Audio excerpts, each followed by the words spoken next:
Те, кто затевают эту русофобию затевают, затевают все это я этим людям это и адресовываю. Доиграйтесь. Вот с этой русофобией, которую вы затеваете. Я не говорю, не адресую это конкретным людям. Более того, я благодарен польскому народу за поддержку. Я только что об этом сейчас сказал.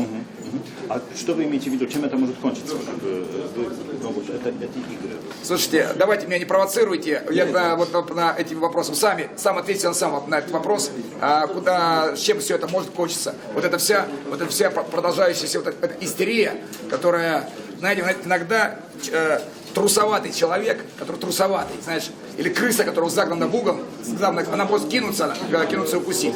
А трус может иногда с перепугу выстрелить. Понимаете, я вот это имею в виду.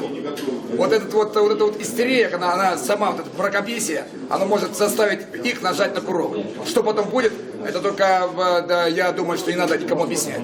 Я это имею в виду. Так, друзья, мы все остаемся здесь. Журналисты, огромное вам спасибо. С этой русофобией, которую вы затеваете. Я не говорю, не адресую это конкретным людям. Более того, я благодарен польскому народу за поддержку. Я только что об этом сейчас сказал. Те, кто затевают эту русофобию затевают, затевают все это я этим людям это и адресовываю. Доиграйтесь. Вот сам.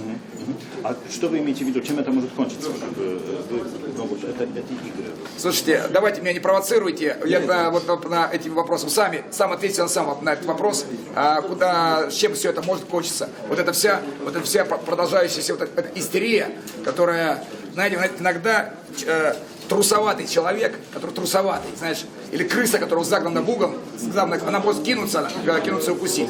А трус может иногда с перепугу выстрелить.